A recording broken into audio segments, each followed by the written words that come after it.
SSC GD का जैसा 4 फरवरी को पेपर आएगा। आज की इस वीडियो में देखेंगे कैसा साथियों पेपर आपका आने वाला है। उस पेपर में उन शिफ्ट में किस टाइप के क्वेश्चंस आपके पूछे जाएंगे, हिंदी के, जीके के, करंट अफेयर के, रीजनिंग के और साथियों मैथ के। तो पूरे पेपर का हल देखेंगे। हिंदी के पूरे 20 सवाल जैसे आपके एग्जाम में आएंगे, जीके प्लस करंट अफेयर के 20 सवाल और रीजनिंग के पूरे 20 सवाल साथियों इस वीडियो में देखेंगे और उसके बाद मैथ के क्वेश्चन हम लोग देखेंगे। तो देखिए साथियों, इस पूरे पेपर में से कितने क्वेश्चंस आपको पहले से आते थे, कितने क्वेश्चंस आपने नए सीखे, क्योंकि जो नए क्वेश्चंस आप सीखोगे वो आपके एग्जाम में साथियों आएंगे।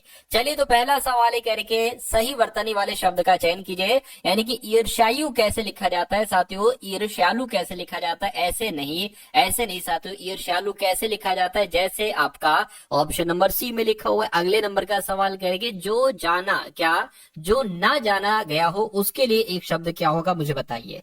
देखिए, अतिथि की अगर बात करते हैं साथियों, जिसके आने की कोई तिथि तय ना हो उसको अतिथि कहा जाता है, लेकिन जो ना जाना गया हो उसको अज्ञात कहा जाता है। राइट आंसर आपका ऑप्शन नंबर ए हो जाएगा। और जो जाना गया हो उसको ज्ञात कहा जाएगा, ठीक है ना। जिसे नहीं जानते वो उसे अनजान कहेंगे। अगले नंबर का सवाल कह रहे कि दोपहर के बाद का समय। अब यहाँ पर बहुत सारे बच्चों को बहुत कंफ्यूजन होती है कि भाई दोपहर के पहले के समय को क्या कहा जाता है, दोपहर के समय को क्या कहा जाता है। अब देखिए, यहाँ पर अगर आपसे साथियों एग्जाम में ये पूछा जाए कि दोपहर के समय को क्या कहा जाएगा, क्या अगर आपसे पूछा जाए दोपहर के समय को क्या कहा जाएगा, तो मध्याह्न कहा जाता है साथियों दोपहर के समय को।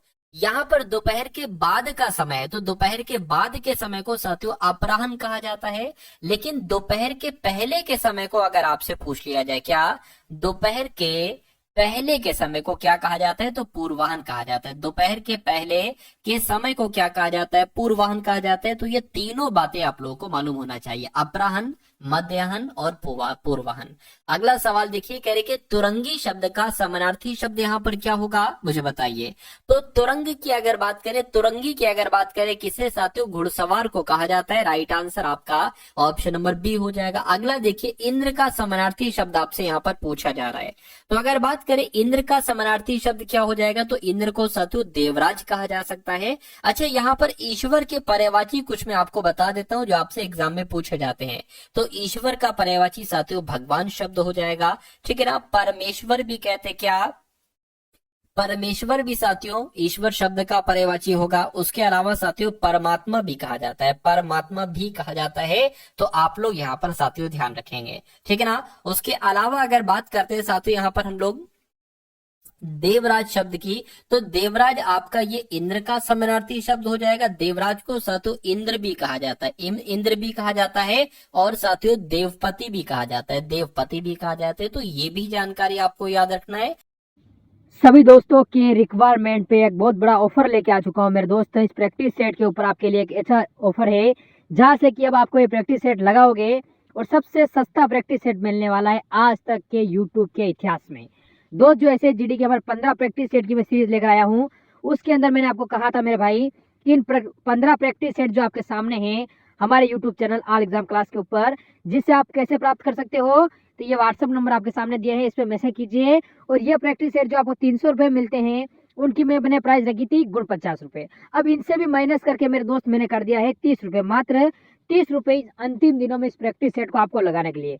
गुण 50 से भी माइनस करके, क्योंकि बहुत सारे बच्चों का कमेंट आ रहा है सर हम इतना पैसा पे नहीं कर पा रहे हैं, पास पैसे नहीं है, तो उसके लिए मैंने मात्र 30 रुपए कर दिए हैं। और 15 प्रैक्टिस सेट मिल रहे हैं, यानी 2 रुपए में प्रैक्टिस सेट जरूर लगाना चाहिए अगर सिलेक्शन चाहिए, क्योंकि 70% कोर्स इस प्रैक्टिस सेट से ही मिलने वाला है आपको। तो देखते हैं कितने बच्चे लगाते हैं, बढ़ते हैं क्वेश्चन की ओर मेरे भाई। है कह रहे कि पेड़ पर चिड़िया चहचहाती हैं या हिनहिनाती हैं, कड़कड़ाती हैं, कड़कती हैं या टिटकारती हैं। तो मैं कहूंगा चिड़िया तो चहचहाती हैं, तो इसलिए जिनका भी आंसर ऑप्शन नंबर ए है मैं कहूंगा बिल्कुल करेक्ट है। अगला सवाल कहा जा रहा है कि आदर और निरादर करना, यह अर्थ किस मुहावरे का मतलब है साथियों, मुझे बताइए। यानी कि पान पन्ही खिलाना, पान फूल, ठीक है ना, पान फूल सा, या पान, ठीक है, या पान फूल पर रहना, तो क्या होगा आपका सही जवाब, मुझे बताइए। देखिए आदर और निरादर करना यह अर्थ किस मुहावरे का है, तो मैं कहूंगा पान पन ही खिलाने का है। तो राइट आंसर आपका आप लोग ध्यान रखेंगे ऑप्शन नंबर ए हो जाएगा। अगले नंबर का सवाल कह रहे कि अंधेरा करना इस मुहावरे का अर्थ क्या होता है, तो अन्याय करना, अंधेरा करना, घमंड या भ्रष्टाचार करना। तो मैं कहूंगा अंधेर करना यानी कि अन्याय करना, अंधेर करना यानी कि अन्याय करना। अगला सवाल देखिए, परिवर्तन पृथ्वी का नियम है, परिवर्तन संस्कृति का नियम है, या परिवर्तन जगत का नियम है, या परिवर्तन प्रकृति का नियम है। तो यहाँ पर सही शब्द आपका जो आएगा वो परिवर्तन प्रकृति का नियम होगा। ये आपका सही जवाब यहाँ पर साथियों हो जाएगा। खैर अगले नंबर का सवाल है, कह रहे कि जिसकी जीविका निश्चित ना हो उसके लिए एक शब्द क्या होगा, मुझे बताइए। देखिए जिसकी जीविका निश्चित ना हो उसके लिए एक शब्द आकाश वृत्ति होता है। क्या होता है साथियों, आकाश वृत्ति होता है, ठीक है ना। उसके अलावा यहाँ पर एक शब्द लिखा हुआ है खेचर। खेचर का मतलब होता है साथियों जो आकाश में चलता हो। अगर आपसे कल को पूछ लिया जाए कि जो आकाश में चलता हो इसके लिए एक शब्द क्या होगा, तो आपको साथियों खेचर बता देना है, ठीक है ना। आत्मघाती शब्द की अगर बात करें साथियों, जो अपनी हत्या खुद कर ले, जो अपनी हत्या, क्या साथियों, जो अपनी हत्या खुद कर ले उसको क्या कहा जाता है, उसको साथियों आत्मघाती कहा जाता है। ये आप लोग ध्यान रखेंगे, ठीक है ना। चलिए उसके अलावा अगोचर शब्द की अगर बात करते हैं तो जो इंद्रियों द्वारा ना जाना जा सके, जो इंद्रियों द्वारा ना जाना जा सके उसको अगोचर कहा जाता है। तो ये चार टॉप लेवल के मैंने आपको बताए हैं, ये चारों आप लोग ध्यान रखेंगे। साथियों अगर आपको वाकई में इस एग्जाम को पास करना चाहते हैं, 100% अगर आप पास करना चाहते हैं, तो साथियों इस चैनल पर अगर आप लोग नए हैं टारगेट सिलेक्शन पर, तो मैं कहूंगा साथियों इस चैनल को आप सभी लोग एक बार सब्सक्राइब कर लीजिए। और जब तक आपका साथियों पेपर है तब तक इस चैनल से आप लोग साथियों पढ़ते जाइए। मेरा मानना है कि 100% आपका साथियों सिलेक्शन में करवा दूंगा, ठीक है ना। तो इस चैनल को जरूर सब्सक्राइब कर लीजिए। और अगर अभी तक वीडियो को आपने लाइक नहीं किया तो वीडियो को साथियों आप लोग तुरंत यहाँ पर लाइक भी कर दीजिए। खैर अब बात करते हैं साथियों उग्र का विलोम क्या होता है, मुझे बताइए। अगर बात करते हैं साथियों सरल का विलोम क्या होता है, तो ये आप लोग भी जानते हैं, सरल का विलोम होता है साथियों कठिन। सरल का विलोम होता है हो जाएगा कठिन, और उग्र का विलोम क्या हो जाएगा, सौम्य हो जाएगा। क्या हो जाएगा साथियों, सौम्य हो जाएगा। ये भी आपको यहाँ पर मालूम होना चाहिए। अगर प्रखर शब्द की बात करें कि प्रखर का विलोम क्या होता है, तो प्रखर का विलोम मंद होता है। और कठोर का विलोम क्या होता है साथियों, कठोर का विलोम कोमल होता है। तो ये चार इंपॉर्टेंट फैक्ट मैंने आपको बताए हैं, ये आप लोग याद रखेंगे। अगला सवाल है करके सही वर्तनी वाले शब्द का चयन कीजिए। यानी कि अद्वितीय ऐसे लिखा जाएगा, नहीं ऐसे भी नहीं, ऐसे भी नहीं, जैसे ऑप्शन नंबर डी में लिखा हुआ है अद्वितीय ऐसे लिखा जाएगा। अब उसके बाद देखिए अगला सवाल है, कहा जा रहा है कि हाथ मलना, क्या हाथ मलने का मतलब आपको बताना, इस मुहावरे का असल मतलब क्या होता है। पछताना, संकल्प करना, वीरता दिखाना, व्यायाम करना। नहीं साथियों पछताना कहा जाता है कि अब तुम तो भाई हाथ मलो, यानी कि अब तुम पछताओ। उसके बाद देखिए कह रहे कि व्यथा का पर्यायवाची क्या होगा, मुझे बताइए। देखिए अगर बात करते हैं साथियों व्यथा का पर्यायवाची क्या होता है, व्यथा का पर्यायवाची दुख होता है। क्या व्यथा का पर्यायवाची दुख होता है, व्यथा का पर्यायवाची पीड़ा होता है, व्यथा का पर्यायवाची साथियों कष्ट होता है, व्यथा का पर्यायवाची विषाद होता है। क्या होता है साथियों, विषाद होता है। ये आप लोग यहाँ पर ध्यान रखेंगे। राइट आंसर जिनका ऑप्शन नंबर सी है बिल्कुल करेक्ट है। साथियों अभी हम लोग यहाँ पर जीएस भी देखेंगे, करंट अफेयर भी देखेंगे, रीजनिंग के 20 क्वेश्चन देखेंगे, मैथ को देखेंगे, यानी कि सब कुछ देखने वाले हैं।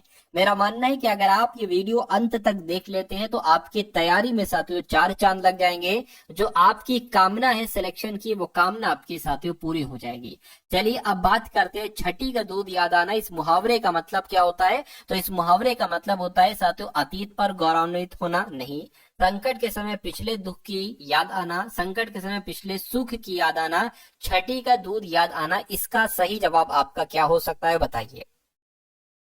संकट के समय पिछले सुख की याद आना, इसको कहा जाता है छठी का दूध याद आना। राइट आंसर आपका ऑप्शन नंबर सी के साथ है। यानी कि जब संकट आता है ना तो पिछले सुख याद आते हैं कि अरे भाई वो समय तो बहुत अच्छा था, अब तो बड़ी दिक्कत में जी रहे हैं, ठीक है। अगला सवाल देखिए, कह रहे कि अब आपको सही वर्तनी बताने, कौन से शब्द की सही वर्तनी, यानी कि परिणाम कैसे लिखा जाएगा। तो परिणाम तो जैसे ऑप्शन नंबर ए में लिखा हुआ ऐसे लिखा जाएगा। अगला देखिए कह रहे कि दिए गए वाक्य में किस भाग में त्रुटि है, केवल आप ही यह काम निपुणता से कर सकते हैं। अब आपको बताने दिक्कत कहां पर है, मुझे बताइए। चलिए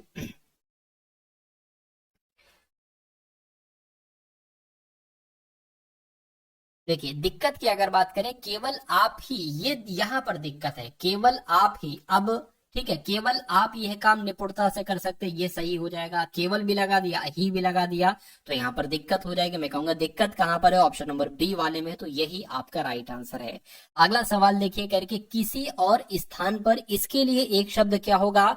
तो किसी और स्थान पर इसके लिए एक शब्द क्या होता है साथियों, अन्यत्र होता है। क्या होता है साथियों, अन्यत्र होता है। अगर सर्वत्र की बात करते हैं साथियों, सब स्थानों पर, क्या अगर आपसे पूछ लिया जाए सब स्थानों पर इसके लिए एक शब्द क्या होगा, तो इसके लिए एक शब्द सर्वत्र होगा।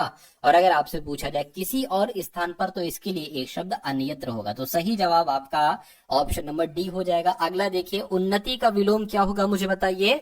तो उन्नति का विलोम साथियों फटाफट आप लोग यहाँ पर बता दीजिए। देखिए सम्मति की अगर बात करें, तो सम्मति का विलोम में छोटा आ लगा दो, आपका ये विलोम बन जाएगा, यानी कि सम्मति का विलोम असम्मति हो जाएगा। उन्नति का विलोम क्या होगा साथियों, अवनति हो जाएगा।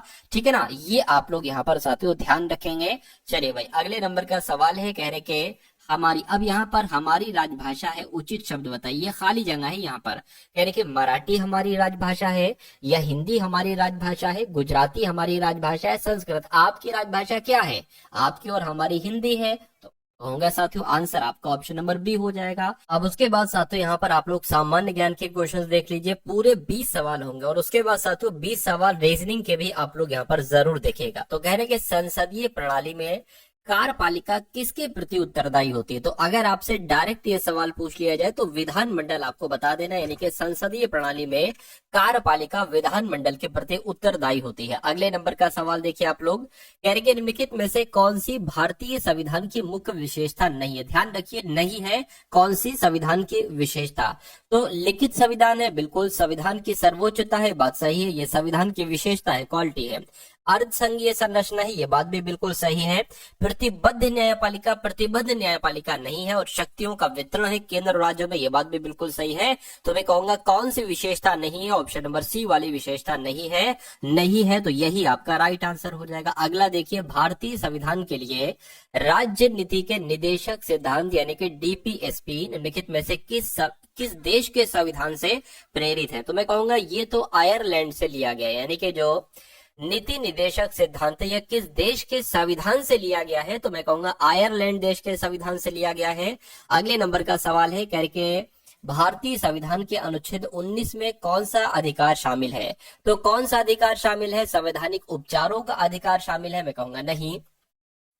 वाक और अभिव्यक्ति स्वतंत्रता का अधिकार शामिल है, मैं कहूंगा बिल्कुल सही। साथियों इस सवाल का जवाब आपका ऑप्शन नंबर डी हो जाएगा। तो कुल मिला के अनुच्छेद 19 में क्या है, वाक और अभिव्यक्ति की स्वतंत्रता का अधिकार है। अगला देखिए, करके पायरिया निम्न में से किसका रोग है, यानी कि जो पायरिया रोग हो जाता है ना, क्या ये नाक में होता है, मसूड़ों में होता है, फेफड़ों में होता है, हृदय में होता है। तो ये तो मसूड़ों से संबंधित है साथियों, ठीक है ना, पायरिया रोग जो है मसूड़ों से संबंधित है। उसके बाद देखिए अगले नंबर का सवाल है, कहा जा रहा है कि जो फ्लोएम ऊतक होता है ना, फ्लोएम ऊतक ये निम्नलिखित में से किस में पाया जाता है। पौधों में पाया जाता है, स्तनधारियों में, कीटों में, या साथियों जानवरों में पाया जाता है। तो ये पौधों में पाया जाता है। कहां पर साथियों, पौधों में पाया जाता है फ्लोएम नाम का एक ऊतक। अगला देखिए, करेंगे एक हॉर्स पावर लगभग कितने वॉट के बराबर होता है। तो एक हॉर्स पावर तो साथियों 746 वॉट के बराबर होता है। कितने वॉट के बराबर होता है, 746 वॉट के बराबर होता है, जिनका भी आंसर ऑप्शन नंबर ए है, बिल्कुल करेक्ट है। अगला सवाल देखिए, निम्नलिखित में से कौन सी एक रासायनिक अभिक्रिया नहीं है। तो इसमें से कौन कौन सी रासायनिक अभिक्रियाएं हैं। तो कोयले का जलना है, भोजन का पाचन, ये भी एक रासायनिक अभिक्रिया है, ठीक है। कागज का जलना भी है, लेकिन पानी का भाप में रूपांतरित होना साथियों ये नहीं है। अब ये नहीं है तो यही आपका राइट आंसर हो जाएगा। अगले नंबर का सवाल है, कह रहे कि इजराइल की राजधानी मुझे बता दीजिए कौन सी है। तो जेरूसलम, बगदाद, बर्लिन, मैं कहूंगा जेरूसलम जो है ना, ये इजराइल देश की राजधानी है। किस देश की राजधानी है, इजराइल देश की राजधानी है। साथियों ये जो मैं आपको पढ़ा रहा हूं ना, ये सब आपके मनोमस्तिष्क में स्टोर होता जा रहा है। इसका फायदा आपको कब मिलेगा, जब एग्जाम हॉल में यही क्वेश्चंस 1 बाय 1 करके आपके सामने से गुजरेंगे, तब आपको साथियों मालूम पड़ेगा कि ये तो सारे के सारे पढ़े हुए क्वेश्चन है, तो इसलिए आपको सिर्फ और सिर्फ बहुत ध्यान पूर्वक इस क्लास को देखना है। ठीक है, अभी रीजनिंग में आपको कराऊंगा और उसके बाद मैथ भी कराऊंगा। चलिए, कह रहे कि भारत का स्कॉटलैंड भी कहा जाता है। किसको कहा जाता है साथियों? कुर्ग को कहा जाता है भारत का स्कॉटलैंड। अगले नंबर का सवाल है, कह रहे कि मथुरा कला से स्टेंसिलिंग की पारंपरिक कला है। यानी कि किसकी बात चल रही है साथियों? सांझी की बात चल रही है। यानी कि सांझी मथुरा कला से स्टेंसिलिंग की पारंपरिक कला है, ये आपको मालूम होना चाहिए। निम्नलिखित में से किसमें विधान परिषद है? यानी कि किस राज्य की विधान परिषद है? तो मैं कहूंगा कर्नाटक की है। ये आपका राइट आंसर होगा, जिनका भी आंसर बी बिल्कुल करेक्ट है। अगला देखिए, जो वॉलीबॉल है ना, ये किस देश का राष्ट्रीय खेल है? तो वॉलीबॉल किस देश का राष्ट्रीय खेल है, ये आपको मालूम होना चाहिए। नेपाल का राष्ट्रीय खेल है। कहाँ का राष्ट्रीय खेल है वॉलीबॉल? साथियों, नेपाल का राष्ट्रीय खेल है। अगला देखिए, निम्नलिखित में से किस व्यक्ति ने प्रसिद्ध पुस्तक the story of my experiments with truth लिखी? तो ये तो साथियों किसके द्वारा पुस्तक लिखी गई है? ये महात्मा गांधी जी के द्वारा पुस्तक लिखी गई है, जिनका भी आंसर यहाँ पर ऑप्शन नंबर डी था, बिल्कुल करेक्ट था। अगला देखिए, हड़प्पा सभ्यता के दौरान डांसिंग गर्ल यानी कि नर्तकी की कांस्य प्रतिमा बनाने के लिए तकनीक का इस्तेमाल किया गया था। तो किस तकनीक का इस्तेमाल किया गया था? पत्थर की नक्काशी, हाथी दांत नक्काशी, मोम लोपी ढलाई कास्टिंग। तो ये आपका मोम लोपी ढलाई, ये आपका जो होगा वो बिल्कुल करेक्ट आंसर हो जाएगा। अगले नंबर का सवाल देखिए, कह रहे कि हर्षवर्धन के शासनकाल के दौरान निम्नलिखित में से कौन सी नई राजधानी थी जो थानेश्वर से स्थानांतरित हुई थी? तो क्या आपका राइट आंसर यहाँ पर हो सकता है कन्नौज? आपका राइट आंसर हो जाएगा। यानी कि हर्षवर्धन के शासनकाल के दौरान कौन सी नई राजधानी थी? यानी कि कन्नौज थी। ठीक है, जो थानेश्वर से स्थानांतरित हुई थी। यानी कि पहले ये थानेश्वर में राजधानी थी, फिर साथियों हर्षवर्धन ने कन्नौज में राजधानी बना ली थी। अगला देखिए, ब्रिटिश ने निम्नलिखित में से किस भाषा को भारतीय समाज में प्रस्तुत करने की उत्सुकता दिखाई? संस्कृत, हिंदी या अंग्रेजी? क्या आपका सही जवाब होगा? फटाफट आप लोग यहाँ पर बता दीजिए। तो आप लोगों को मालूम होना चाहिए साथियों, ब्रिटिशों ने अंग्रेजी को, ठीक है, उत्सुकता दिखाई अंग्रेजी के लिए कि ये भारतीय समाज में प्रस्तुत हो जाए, भारतीय लोग इसको भी बोलने लगे। उसके बाद देखिए, कह के पूर्ण स्वराज की मांग करने वाले प्रथम कार्यकर्ता का नाम क्या था? तो पूर्ण स्वराज की मांग करने वाले प्रथम कार्यकर्ता का नाम क्या था साथियों? हसरत मोहानी था। हसरत मोहानी आपका यहाँ पर बिल्कुल सही जवाब हो जाएगा। अगला सवाल देखिए कि निम्नलिखित में से किसे स्वदेशी आंदोलन का प्रमुख कारण माना जाता है? तो स्वदेशी आंदोलन का प्रमुख कारण साथियों क्या था? महिला शिक्षा के बजाय पुलिस और रेलवे के लिए वित्त पोषण नहीं, कलकत्ता निगम अधिनियम नहीं, पंजाब भूमि नहीं, बंगाल को विभाजित करने का निर्णय। बिल्कुल साथियों, ठीक है ना, बंगाल को विभाजित करने के निर्णय की वजह से साथियों एक तरीके से स्वदेशी आंदोलन शुरू किया गया था। अगला सवाल देखिए कि खिलाफत मुद्दे को उठाने के महात्मा गांधी के निर्णय के पीछे कारण क्या था? तो यहाँ पर साथियों कारण क्या था, ये आप लोग बता दीजिए। हिंदुओं और मुसलमानों के बीच अधिक एकता लाने के लिए, ईसाइयों और मुसलमानों, हिंदुओं और ईसाइयों, मैं कहूंगा हिंदुओं और मुसलमानों, ये आपका जो होगा वो बिल्कुल करेक्ट आंसर हो जाएगा। सभी दोस्तों के रिक्वायरमेंट पे एक बहुत बड़ा ऑफर लेके आ चुका हूँ मेरे दोस्त। इस प्रैक्टिस सेट के ऊपर आपके लिए एक अच्छा ऑफर है, जहाँ से कि अब आपको ये प्रैक्टिस सेट लगाओगे और सबसे सस्ता प्रैक्टिस सेट मिलने वाला है आज तक के यूट्यूब के इतिहास में। दोस्त, जो ऐसे जीडी के हमारे 15 प्रैक्टिस सेट की मैं सीरीज लेकर आया हूँ, उसके अंदर मैंने आपको कहा था मेरे भाई, इन 15 प्रैक्टिस सेट जो आपके सामने हैं हमारे YouTube channel all exam class के ऊपर, जिससे आप कैसे प्राप्त कर सकते हो? तो ये व्हाट्सअप नंबर आपके सामने दिया है, इस पर मैसेज कीजिए। और ये प्रैक्टिस सेट जो आपको 300 रुपये मिलते हैं, उनकी मैंने प्राइस रखी थी गुण 50 रुपये। अब इनसे भी माइनस करके मेरे दोस्त मैंने कर दिया है 30 रुपये, मात्र 30 रुपये अंतिम दिनों में इस प्रैक्टिस सेट को आपको लगाने के लिए। गुण 50 से भी माइनस करके, क्योंकि बहुत सारे बच्चों का कमेंट आ रहा है, सर हम इतना पैसा पे नहीं कर पा रहे हैं, पास पैसे नहीं है, तो उसके लिए मैंने मात्र 30 रुपये कर दिए हैं। और 15 प्रैक्टिस सेट मिल रहे हैं, यानी 2 रुपये में एक प्रैक्टिस सेट जरूर लगाना चाहिए अगर सिलेक्शन चाहिए, क्योंकि 70% कोर्स इस प्रैक्टिस सेट से ही मिलने वाला है आपको। तो देखते हैं कितने बच्चे लगाते हैं, बढ़ते हैं ट्यूशन की ओर मेरे भाई। अब उसके बाद देखिए साथियों, नेक्स्ट नंबर के यहाँ पर सवाल है। अब यहाँ पर अगर बात करते हैं साथियों, आपके सामने रीजनिंग के क्वेश्चंस यहाँ पर स्टार्ट हो चुके हैं। तो पूरे के पूरे तकरीबन हम लोग 20 सवाल यहाँ पर देखने की कोशिश करेंगे। ठीक है। तो यदि दर्पण को संयोजन किए दाईं ओर रखा जाए, यानी कि अगर दर्पण को हम यहाँ पर रख देते हैं साथियों, तो ये जो लिखा हुआ है ना 5 4 RQXZ, ये दर्पण में आपको कैसा दिखाई देगा, ऐसा, ऐसा या साथियों ऐसा। बस इतनी सी बात आपको बताना है और 2 नंबर यहाँ से आपके पक्के हो गए। चलिए, तो अगर बात करें, मैं आपको बता देता हूँ रूल्स शुरू से। जो सबसे अंत वाला लेटर होता है वो सबसे पहले दिखाई देगा, और अंत वाले का मुंह बाईं ओर है ना, इधर जब दर्पण में आप इसको देखोगे तो इसका मुंह साथियों दाईं तरफ हो जाएगा, यानी कि जेड कुछ ऐसा दिखाई देगा। आप देखोगे इसमें भी साथियों जेड ऐसा, इसमें भी है, लेकिन इसमें नहीं है, तो ये आंसर नहीं हो सकता। एक्स की बात करें, एक्स जैसा वैसा दिखाई देगा। क्यू की बात करें अगर साथियों, क्यू की लाइनिंग इधर है, तो दर्पण में देखोगे तो लाइनिंग इधर हो जाएगी। अब इसमें ऊपर की तरफ लाइनिंग है, तो ये आंसर नहीं हो सकता। इसमें सही है, ठीक है ना, ये तो आंसर हो ही नहीं सकता। ये भी आंसर नहीं हो सकता, कि ये भी नहीं है, तो बचा के ये भी कट हो गया, ये भी कट हो गया, ये भी कट हो गया, बी ही तो बचा है, तो बी आपका आंसर हो जाएगा। अब देख लीजिए, आर का मुंह बाईं तरफ है ना, तो आर का मुंह दर्पण में दाईं तरफ हो जाएगा। इसमें देखिए आर ऐसा ही बना है। 4 की बात करें साथियों, तो 4 आपका कुछ ऐसे करके बन जाएगा, और 5 आपका कुछ ऐसे करके बन जाएगा। तो आंसर आपका अगर है ऑप्शन नंबर बी के साथ, तो मैं कहूंगा आंसर आपका बिल्कुल करेक्ट है। चलिए, उसके बाद देखिए साथियों, अगले नंबर का सवाल है, कह रहे बहादुर का संबंध जैसे साहसी से है, उसी प्रकार बेवकूफ का संबंध किससे होगा, मुझे बताइए। तो बहादुर का कहीं ना कहीं एक सिनोनिम होता है साहसी, ठीक है, और बेवकूफ को बुद्धिमान तो नहीं कहते हैं, समझदार भी नहीं कहते हैं, बेवकूफ को कहीं ना कहीं उन्मादी कहा जा सकता है। डरपोक से ज्यादा बेहतर आंसर ऑप्शन नंबर डी उन्मादी आपका हो जाएगा। अगला देखिए, ये अच्छा सवाल है, ये भी साथियों हर बार एसएससी जीडी के एग्जाम में 2 सवाल आते ही आते हैं। तो कथन में कहा गया है सभी कपड़े फूल हैं, तो मान लीजिए ये हमने क्या बना लिए, ये कपड़े बना लिए, और सभी कपड़े फूल हैं, तो ये सभी कपड़े हमने फूल बना लिए। कह रहे कि कुछ फूल सब्जियां हैं, मान लेते इतने फूल क्या हो गए, इतने फूल साथियों सब्जियां हो गई। अब निष्कर्ष देखिए और मुझे बताइए कौन सा निष्कर्ष है, कौन सा गलत है। कुछ फूल कपड़े हैं, कुछ फूल कपड़े, बिल्कुल साथियों इतने फूल कपड़े हो जाएंगे, ये बात बिल्कुल सही है। उसके बाद देखिए, कुछ सब्जियां फूल हैं, कुछ सब्जियां, बिल्कुल इतनी सब्जियां फूल हो जाएंगी, ये बात भी बिल्कुल सही है, यानी कि दोनों निष्कर्ष यहाँ पर आपके बिल्कुल करेक्ट हो जाएंगे। अगले नंबर का सवाल है आपकी स्क्रीन पर, ये बहुत शानदार सवाल है साथियों, देखिएगा बहुत अच्छे तरीके से इसको यहाँ पर आप लोग। चलिए चलिए, देखिए क्या कहा गया है, कह रहे कि 6 दोस्त हैं, प्रिया, अरुण, वंश, रजत, भावना और मंजू एक वृत्ताकार मेज के चारों ओर केंद्र की विपरीत दिशा में मुंह करके बैठे हैं। सवाल यहां से आपका अब शुरू होता है, ठीक है। तो कितने लोग हैं, 6 लोग हैं, 1 2 3 4 5 और 1 6 लोग हो गए। ठीक है।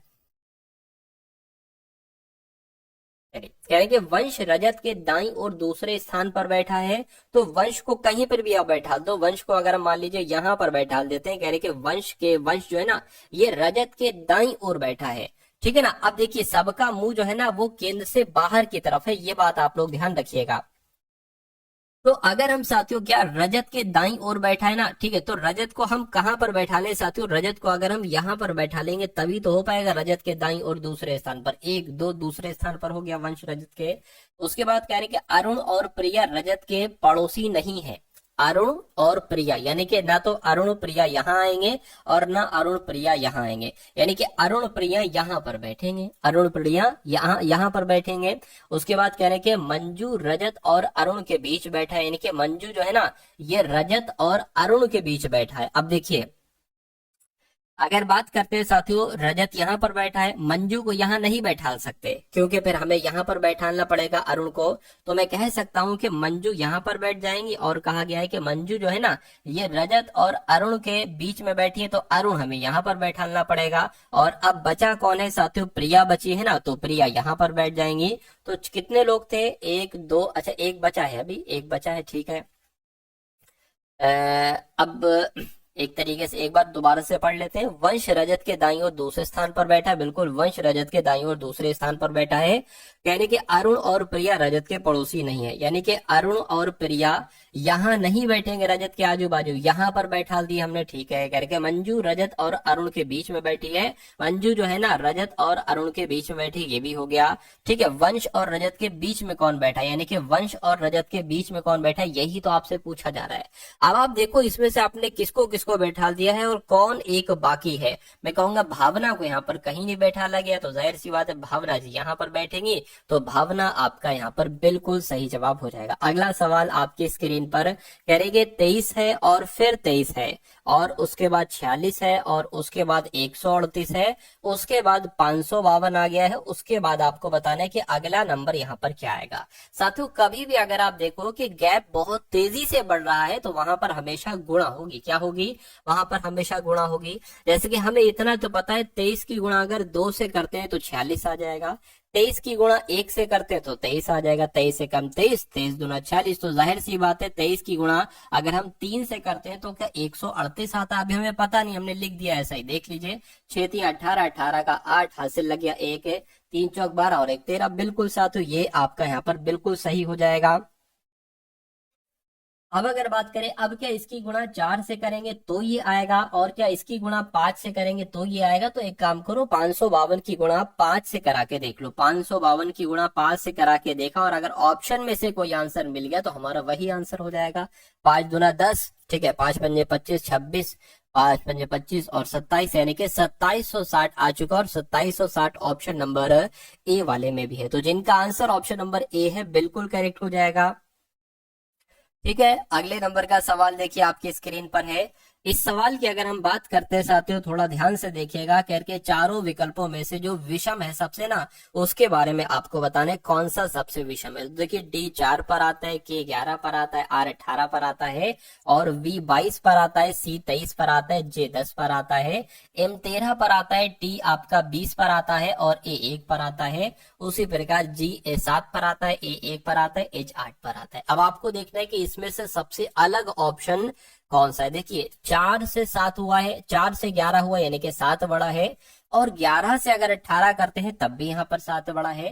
क्या यहाँ पर 7 बड़ा है? जरा एक बार चेक करके मुझे बताइए। देखिए 22 के बाद 23, 24, 25, 26, ये तो हो गए कितने? ये तो हो गए 4, 4 हो गए और 3, बिल्कुल साथियों यहाँ पर 7 ही बड़ा है और यहाँ पर भी 7 बड़ा है। यानी कि जो रूल यहाँ पर लगा है 7-7 का, वही रूल यहाँ पर लगा हुआ है 7-7 का। अच्छा 13 से 20 में भी 7 कर सकते हैं और 20 से 1 हुआ है, यानी कि 26 तक 6 और 1 7। उसके अलावा अगर बात करें यहाँ पर 6 माइनस किया गया, तो मैं कहूंगा कि सबसे अलग रूल यहाँ पर है।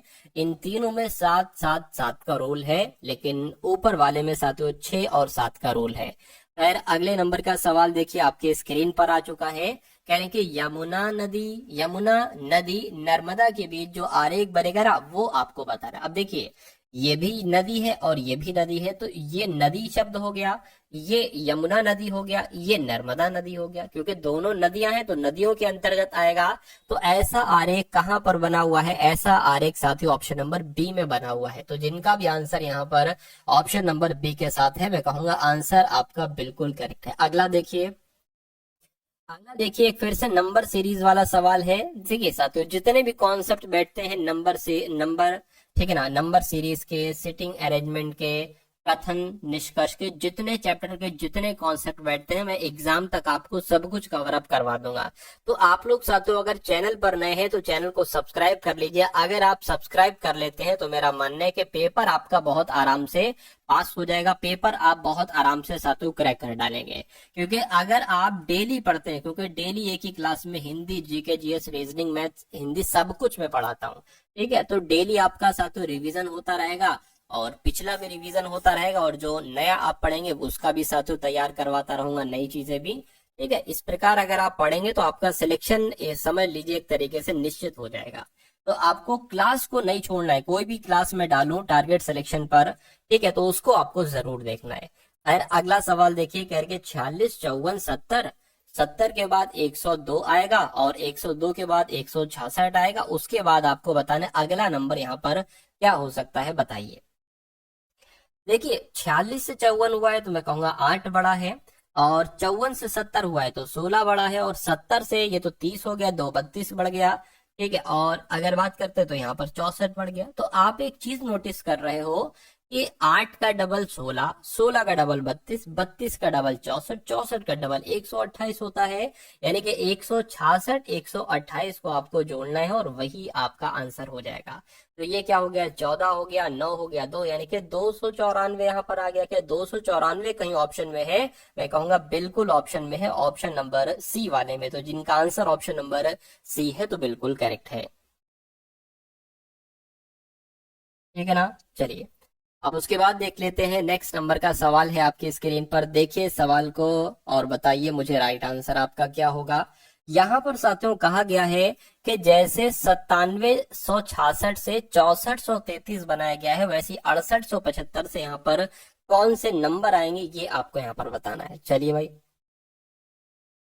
तो फटाफट साथियों आप लोग यहाँ पर बता दीजिए कैसे क्या हो सकता है। अच्छा यहाँ पर अगर हम लोग बात करें, ये 6 से 3 हो गया है और ये भी 6 से 3 हो गया है, ठीक है ना। यानी कि और ये 7 से 4 हो गया, तो मैं कहूंगा इसमें भी 3 घटाया गया, इसमें भी 3, इसमें भी 3, और 6 में 3 घटाओगे, सॉरी 9 में 3 घटाओगे तो 6 आएगा।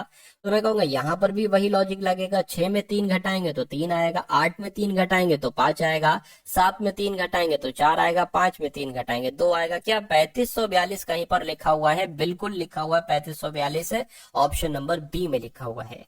साथियों देखिए, काबिल एक तरीके से अगर बात करें तो काबिलियत उसमें है कि आप जल्द से जल्द लॉजिक पहचानिए कि आखिर इस सवाल में लॉजिक लगा क्या है। मान लीजिए, ठीक है, क्योंकि लॉजिक जितनी जल्दी आप पहचान लेंगे उतनी जल्दी आपका रीजनिंग का क्वेश्चन जो है ना बहुत तेजी के साथ, इसमें एक लॉजिक लगा है, ठीक है, उसके अलावा इसमें एक लॉजिक लगा है, ये सब लॉजिक जब आप ज्यादा से ज्यादा क्वेश्चंस की प्रैक्टिस करोगे ना, तब ये लॉजिक आपको मालूम पड़ेगा। जल्द से जल्द लॉजिक निकालने की कला आपके अंदर आ जाएगी। और जब ये चीज आपके अंदर आ जाती है तो आपको साथियों, जो और लोग 2-2 मिनट सवाल में ले रहे हैं, आपका वो 40 सेकंड के अंदर हो जाएगा, 30 सेकंड के अंदर हो जाएगा। तो और जब ऐसा हो जाता है तो ये समझ लीजिए रीजनिंग में आप 20 क्वेश्चन में से 20 क्वेश्चन बहुत आराम से कर रहे हैं। एक आध अगर क्वेश्चन छोड़ भी दे तो 20 में से 19 तो आपके कहीं नहीं गए।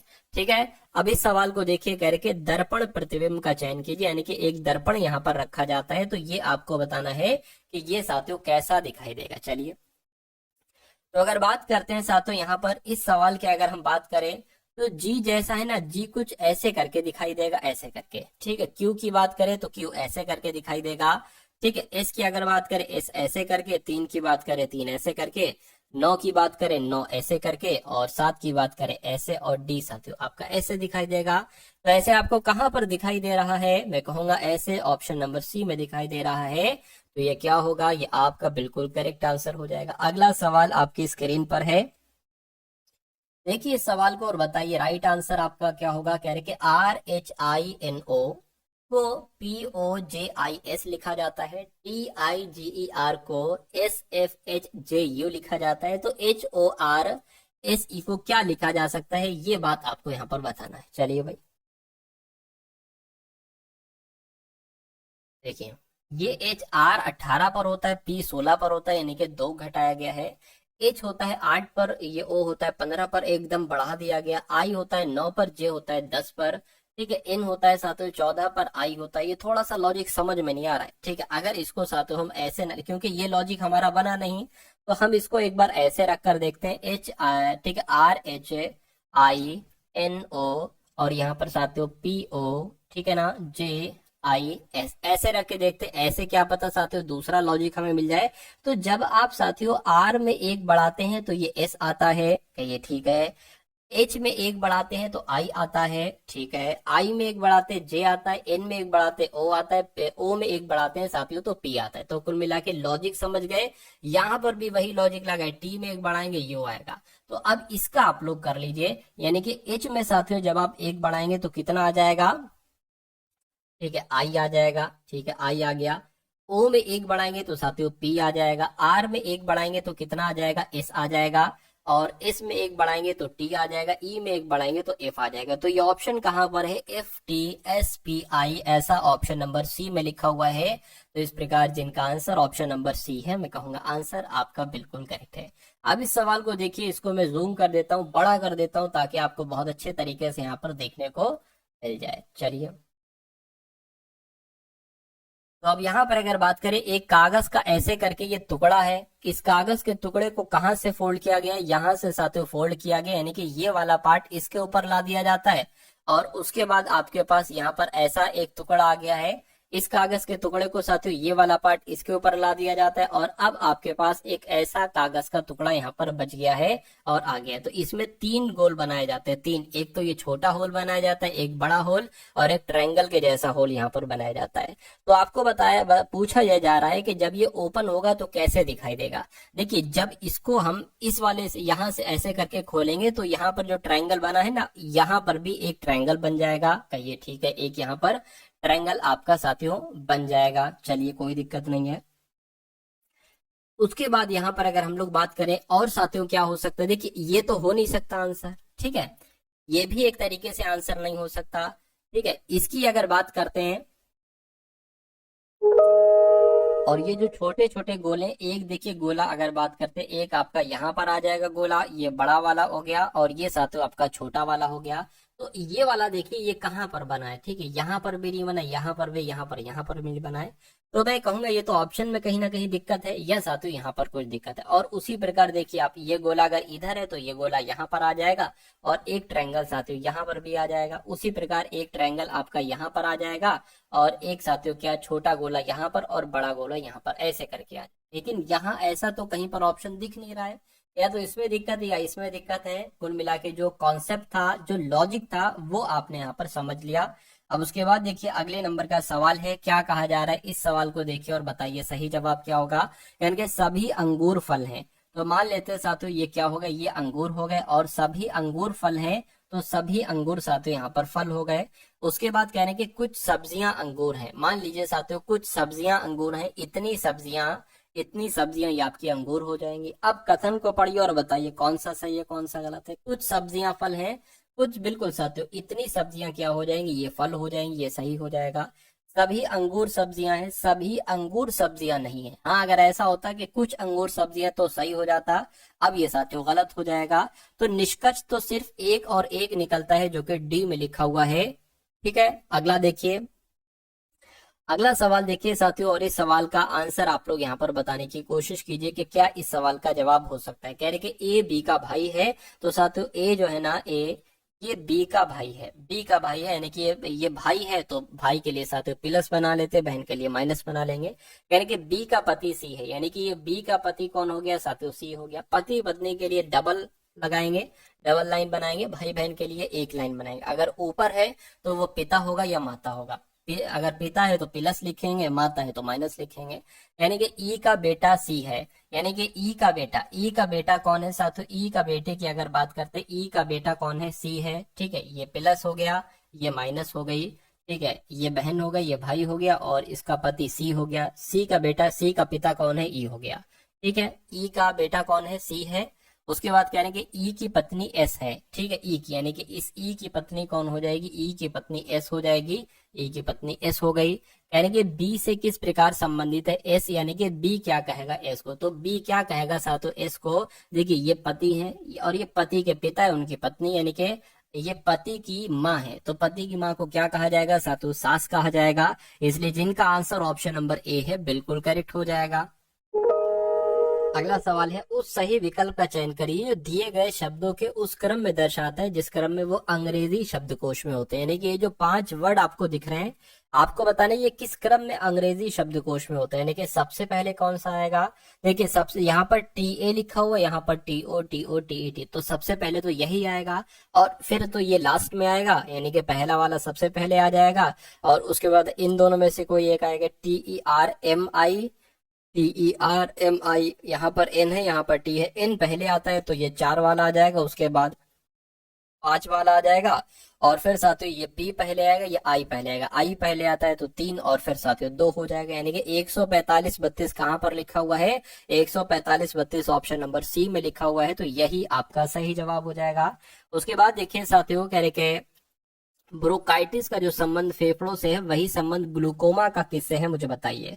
तो फेफड़ों की समस्या को कहा जाता है साथियों ब्रोंकाइटिस। तो उसी प्रकार आंखों की जो दिक्कत होती है उसको ग्लूकोमा कहा जाता है। तो मैं कहूंगा आंखें यहाँ पर आपका जो होगी वो बिल्कुल सही जवाब हो जाएगा। अगला सवाल देखिए, यानी कि ROCK को OGSV लिखा जाता है, तो LAST को क्या लिखा जा सकता है, कौन से 4 लेटर यहाँ पर साथियों बन सकते हैं, ये बात आपको यहाँ पर बता देना है। चलिए देखिए, R18 पर होता है, O15 पर होता है, यानी कि 3 घटाया गया है। O15 पर होता है, G7 पर होता है, कितना घटाया गया है, 8 घटाया गया है। और C3 पर होता है, S आते हो किस पर होता है, S आपका 19, तो बहुत बढ़ जाएगा। फिर तो ये लॉजिक मुझे लग रहा है नहीं लगेगा। ठीक है, दूसरा लॉजिक की अगर बात करें तो ROCK लिख लिया और फिर ये नीचे लिख लो साथियों OGSV। अब यहाँ पर अगर बात करें, यहाँ पर साथियों क्या लॉजिक लग सकता है, देखिए ये R है, R से यहाँ पर V किया गया, ऐसा कर लेते हैं हम। तो R18 पर होता है, V 22 पर होता है, यानी कि 4 बढ़ाया गया है। O15 पर होता है, S 19 पर होता है, फिर 4 बढ़ाया गया है। C3 पर होता है, G7 पर होता है, 4 बढ़ाया गया। K 11 पर होता है, D 15 पर होता है, सॉरी O15 पर होता है, फिर 4 बढ़ाया गया। तो 4 4 बढ़ाए जा रहे हैं। यहाँ पर भी आप साथियों 4 4 4 ही बढ़ा लो। L12 पर होता है, P आ जाएगा यहाँ पर। A 1 पर होता है, तो यहाँ पर क्या आ जाएगा साथियों, एक तरीके से E आ जाएगा। ठीक है, यानी कि E हो गया, ये P हो गया। और S में अगर 4 बढ़ाओगे, 19 पर 4 बढ़ाओगे तो W आ जाएगा। ठीक है ना।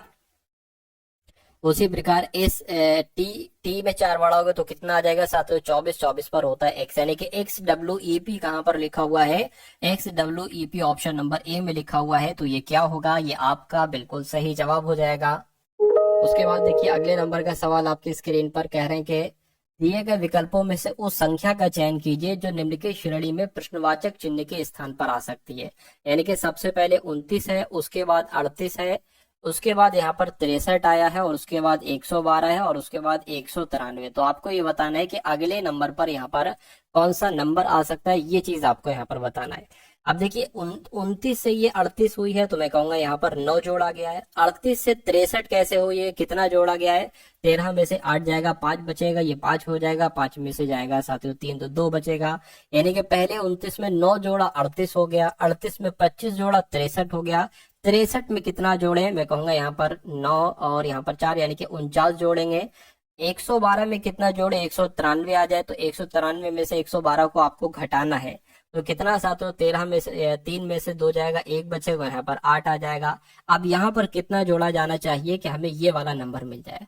आप इसको थोड़ा ध्यान से देखिए, ये है 3 का स्क्वायर, ये है 5 का स्क्वायर, ये है 7 का स्क्वायर, ये है 9 का स्क्वायर। तो यहाँ पर साथियों 11 का स्क्वायर आ जाएगा, 11 का स्क्वायर 121 होता है। तो 193 और 121 को जोड़कर बताइए, वही आपका आंसर हो जाएगा। ठीक है, तो 314 यहाँ पर आएगा। 314 कौन से ऑप्शन में है, तो ऑप्शन नंबर डी वाले में है। तो ये क्या होगा, ये आपका बिल्कुल सही जवाब हो जाएगा।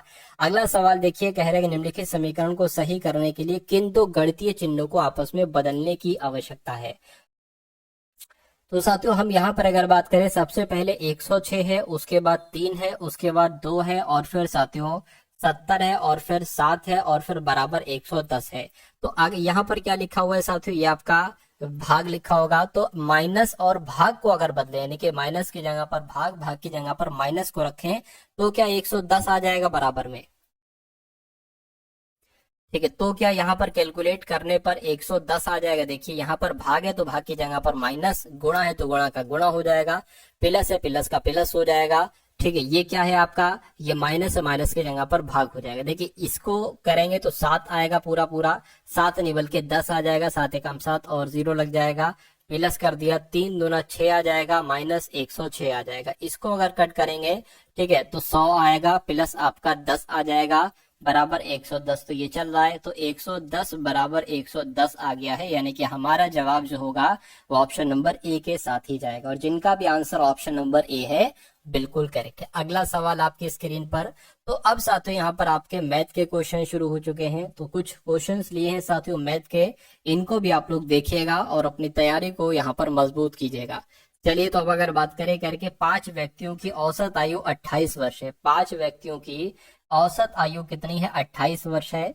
उसके बाद कहने की यदि उनमें से एक को हटा दिया जाए, यानी कि ये 5 लोग हैं ना, 4 लोग अगर हम कर दें, 4 लोग अगर हम कर दें, तो औसत में 2 वर्ष की कमी हो जाती है। तो देखिए 5 वर्ष थी तो औसत 28 था, एक कम कर देते हैं लोग को तो औसत 2 कम हो जाता है, यानी कि अब औसत 26 हो जाता है।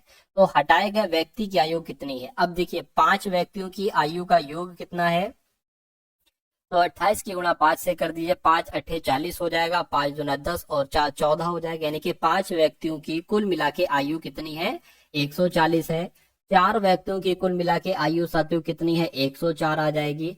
तो ये 5 व्यक्तियों की आयु है, ये 4 व्यक्तियों की आयु है, इसको इससे घटाओगे तो मैं कहूंगा हमें हमें जो हटाया गया व्यक्ति उसकी आयु पता चल जाएगी। तो जब इसको घटाओगे 140 में से 104 घटाओगे तो 36 वर्ष आ जाएगा, यानी कि जो हटाया गया व्यक्ति है उसकी उम्र कितनी होगी? उसकी आयु साथियों 36 वर्ष होगी। तो इस प्रकार जिनका भी आंसर ऑप्शन नंबर ए है बिल्कुल करेक्ट हो जाएगा। अगला देखिए, यानी कि 3 उम्मीदवार हैं ए, बी और सी, इन्होंने एक चुनाव लड़ा और इनको 1800, 3300, 3900 वोट प्राप्त किए। किसी भी वोट को अवैध वोट न मानते हुए बताइए कि बी को कुल वोटों के कितने प्रतिशत वोट मिले। यानी कि बी को कुल कितने वोट मिले? तो 3300 वोट मिले। यानी कि इस 33 को प्रतिशत में आपको बदलना है। तो प्रतिशत में कैसे बदलते? जिस भी संख्या को प्रतिशत में बदलना होता है वो लिख ली जाती है और गुणा में साथियों 100 लगा दी जाती है। और नीचे साथियों क्या लिख देंगे? नीचे हम सबका वो लिख देंगे, यानी कि जिसको जिसको जितने जितने वोट मिले हैं। तो साथियों इन तीनों का योग आ जाएगा, यानी कि 1800 प्लस 3300, 1800 प्लस 3300 और प्लस 3900। अब एक काम करें, इनको आप जोड़ लीजिए। ठीक है, डबल जीरो है तो डबल जीरो मैंने यहाँ पर लगा दिया। 9 और 3 12, 12 और 8 कितना हो जाएगा? 20, 0 आ गया, हासिल का 2 लग गया, 2 और 3 5 और ये 8 और एक 9, यानी कि साथियों यहाँ पर कितना हो गया? 9600 हो गया। यहाँ पर कितना हो गया? 9600 हो गया या जीरो था? हाँ जीरो था। अच्छा वो तो जीरो था आपका, ये जीरो ही है। ठीक है, यानी कि 9000 हो गया। एक सेकंड, बटे में क्या आ गया? बटे में आपका 9000 आ गया और ऊपर कितना हो गया साथियों? 3300 गुणा 100 हो गया। तो इस 2 जीरो से ये जीरो, इससे ये जीरो कैंसिल हो जाएगा, यानी कि 30/9 आपका यहाँ पर आया है। 9 3 27 हो जाएगा, 3 जाएगा, पॉइंट लगेगा, 0 बचेगा, फिर 9 3 27 हो जाएगा, यानी कि 3.3 करके आंसर आ रहा है कुछ। एक बार फिर से साथियों कैलकुलेट कर लीजिए। इन 3 जीरो से ये 3 जीरो कैंसिल हो गए। अब बचा क्या साथियों आपके पास? अच्छा ये 33 है, तभी तो आंसर नहीं आ रहा। ये मैंने 3300 यहाँ पर लिखा, 3300 ये हो जाएगा। तो कुल मिला के इन 3 जीरो से ये और ये, यानी कि 330/9 आएगा। इसको आपको कैलकुलेट करना है। ठीक है, 9 3 आपका 27 हो जाएगा, कितना बचेगा? 6 बचेगा, तो ये आपका 60 हो गया। ठीक है, 9 पंजे 45, 9 छंग आपका 54 हो जाएगा। तो 36 पॉइंट करके कुछ आंसर आएगा और 36 पॉइंट करके कहाँ पर लिखा हुआ है? ऑप्शन नंबर बी में लिखा हुआ है। तो जिनका भी आंसर यहाँ पर ऑप्शन नंबर बी है तो बिल्कुल करेक्ट है। अगला सवाल देखिए आपकी स्क्रीन पर है, इस सवाल को देखिए और बताइए सही जवाब आपका क्या हो सकता है। यानी कि एक रेलगाड़ी एक समान चाल से 2.5 घंटे लिखा हुआ है, यानी कि 2 सही 1/2 घंटे में 325 किलोमीटर की दूरी तय करती है। उसी चाल से 650 किलोमीटर की दूरी तय करने में कितने घंटे लगेंगे? देखिए 2 सही 1/2, यानी कि 2 दूना 4 और एक 5/2, यानी कि 5/2 घंटे में क्या साथियों? 5/2 घंटे में कितनी दूरी तय करती है? 325 किलोमीटर की दूरी तय करती है। पूछ रहे हैं उसी चाल से, यानी कि जिस चाल से ये दूरी चलेगी उसी चाल से 650 किलोमीटर की दूरी तय करने में कितने घंटे लगेंगे? अगर मैं आपसे ये कहूं, अगर मैं आपसे कहूं कि 1 किलोमीटर दूरी तय करने में कितने घंटे लगेंगे, तो आप कर देंगे 5/2। ठीक है ना, और ये बराबर है एक तरीके से इस 325 की गुणा नीचे हो जाएगी यहाँ पर 325। तो 1 किलोमीटर दूरी तय करने में इतना समय लगेगा, इतने घंटे का समय लगेगा। लेकिन पूछा गया 650 किलोमीटर की दूरी तय करने में कितना समय लगेगा, तो ये इसकी भी गुणा 650 से कर दो, तो 650 किलोमीटर दूरी तय करने में, और इसकी भी साथ 650 से गुणा कर दो, इसको कैलकुलेट कर लो, आपका आंसर आ जाएगा। यानी कि 650 किलोमीटर दूरी तय करने में इतना समय लगेगा। तो इसको कैलकुलेट कर लो साथों, जैसे कैलकुलेट कर सकते हो। 325 से कम 325, 325 दूना 650 हो जाएगा। इस 2 से ये 2 कैंसिल हो जाएगा, यानी कि कितने घंटे आ गए साथियों? 5 घंटे आ गए। घंटे 5 आ गए तो मैं कहूंगा 650 किलोमीटर की दूरी तय करने में 5 घंटे का समय लगेगा। किसी टीवी का सूची मूल्य 15,000 रुपए, यानी कि उस टीवी पर 15,000 रुपए लिखे गए, 15,000 रुपए के, और उस सूची मूल्य पर 18% की छूट दी जाती है। यानी कि कितनी अतिरिक्त छूट और दी जाए जिससे ग्राहक को 10,947 रुपए की वो टीवी पड़ जाए। अब देखिए टीवी पर कितने लिखे हैं, 15,000 रुपए लिखे हुए हैं, 18% की छूट दी जाती है, यानी कि इसको 82% में भेज दिया जाता है।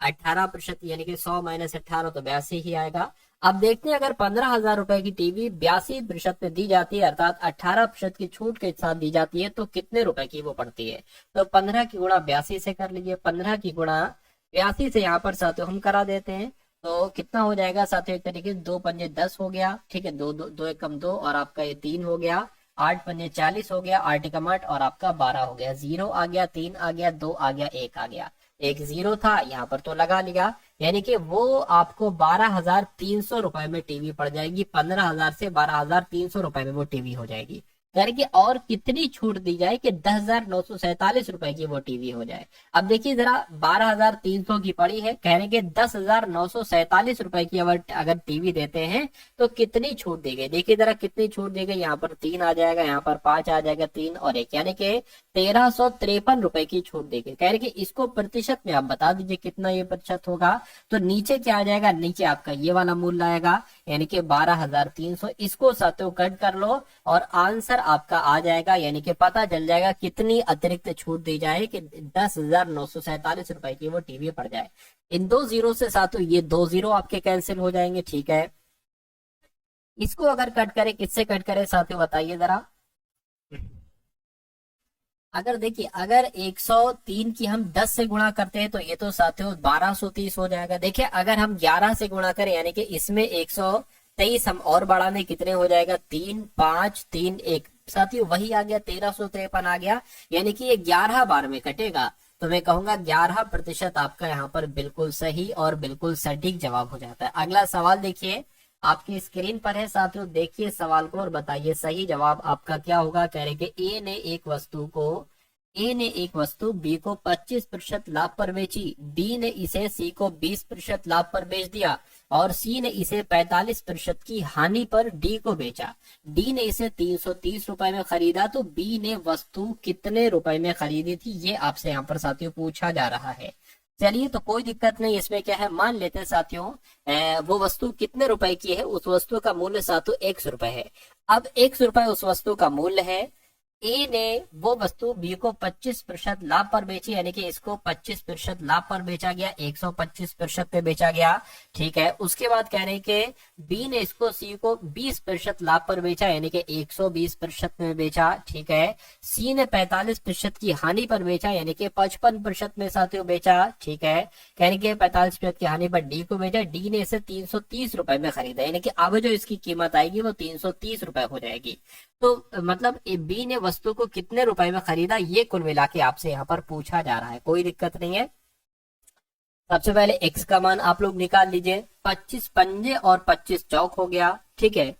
20 पंजे और 20 छंग हो गया, ठीक, ये बात क्लियर है। 5 एकम 5 और यहाँ पर 20 आ गया। अब देखिए x बराबर क्या हो जाएगा, ये 330 है, 330 ये हो गया, और ये सब 4 गुणा 5 गुणा 20 ये इधर गुणा हो जाएगा, यानी कि गुणा 4 गुणा 5 गुणा 20 ये इधर हो गई, और बटे में क्या आ जाएगा, 5 गुणा 6 गुणा 11, यानी कि 5 गुणा 6 गुणा 11 साथियों यहाँ पर आ गया। 11 एकम 11, 11 से ये कट जाएगा, 11 33, ठीक है। 5 से कट करेंगे 6 आ जाएगा, 6 से ये 6 कैंसिल हो जाएगा, यानी कि x बराबर क्या बचा है, 4 गुणा 5 कितना हो जाएगा, 5 चौक 20, 20 की 20 से कराओगे तो कितना आ जाएगा, ठीक है, 400 आ जाएगा। तो साथियों 400 यहाँ पर आपका क्या आ चुका है।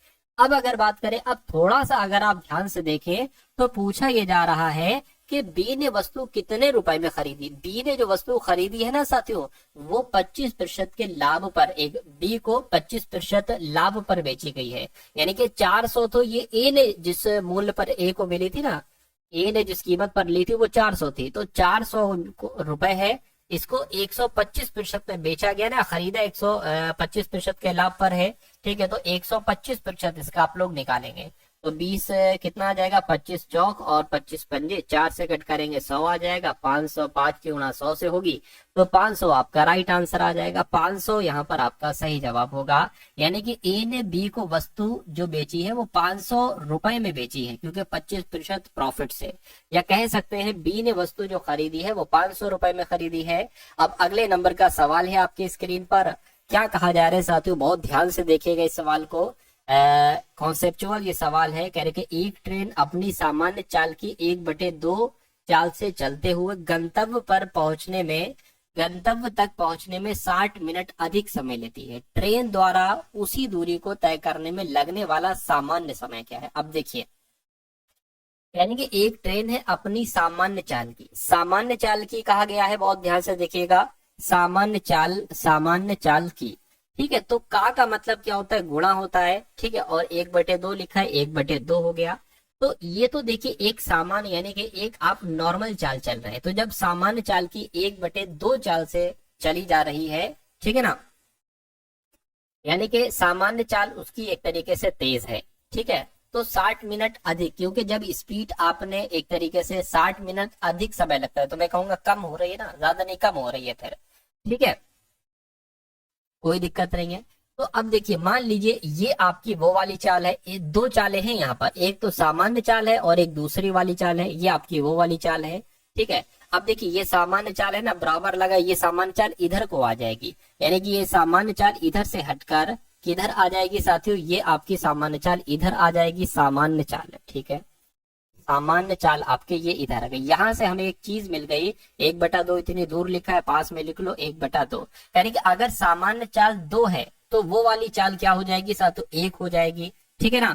अब यहाँ पर साथियों चाल का अनुपात तो हमें पता चल गया, 1/2 है। इसका उल्टा होता है साथियों, इसका उल्टा होता है क्या, समय का अनुपात इसका उल्टा हो जाएगा, 2/1 हो जाएगा। यानी कि पहले अगर 2 समय लग रहा था तो अब 1 समय लगेगा। लेकिन यहाँ पर कहा जा रहा है कि 60 मिनट अधिक समय लेती है, यानी कि इसका डिफरेंस क्या हो जाएगा, 2x और x बराबर क्या हो जाएगा, 60 मिनट हो जाएगा, ठीक है ना। यानी कि पहले अगर मान लीजिए 2 घंटे लेती होगी, ठीक है ना, 2 घंटे लेती होगी, तो फिर अब जब चाल बड़ी है उसकी तो कितना समय लेने लगेगी साथियों, ये 60 मिनट लेने लगेगी, पहले 120 मिनट, यानी पहले 2 घंटे फिर 1 घंटे लेने लगेगी।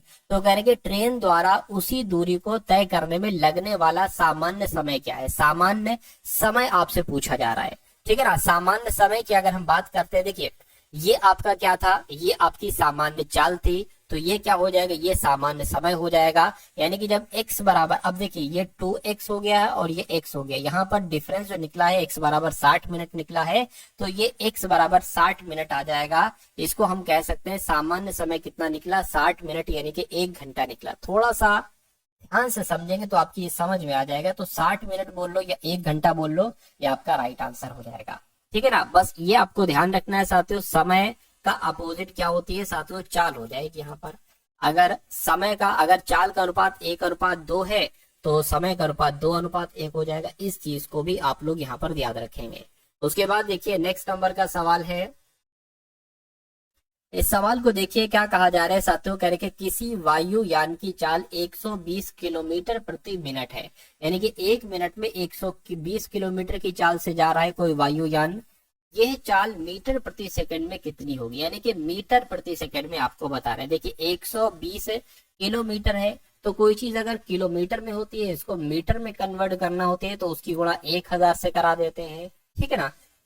उसके अलावा अगर बात करते हैं, यहाँ पर क्या है साथियों, यहाँ पर क्या है, अच्छा सेकंड में बदलना है, तो यहाँ पर साथियों क्या आ जाएगा, एक तरीके से 120 किलोमीटर प्रति मिनट, यानी कि 1 मिनट में ये 120 किलोमीटर जा रही है। तो अब देखिए, अब इसको मिनट को हमें किस में कन्वर्ट करना है, सेकंड में। तो अगर 1 मिनट है तो इसको सेकंड में कन्वर्ट करना है, इसको 60 से गुणा कराना पड़ेगा, तभी तो ये सेकंड बन पाएगा। अब इसको साथियों कैलकुलेट कीजिए, कितना आ गया, इतना आ गया, नीचे 60 आ गया, 0 से 0, 6 दूना 12 और ये यानी कि 2000 आ जाएगा आपका। तो कुल मिला के इसकी चाल कितनी हो जाएगी, 2000 कितनी है, हाँ 2000 ही आएगी। तो 2000 मीटर प्रति सेकंड इसकी चाल हो जाएगी। इससे इसमें कन्वर्ट किया है तो कुल मिला के साथियों यहाँ पर आपने मैथ के क्वेश्चंस भी देख लीजिए, रीजनिंग के देख लीजिए, जीके के देख लीजिए साथियों, और हिंदी के देख लीजिए। तो कैसी लगी साथियों आपको ये क्लास, एक बार कमेंट सेक्शन में आप लोग जरूर बताइएगा।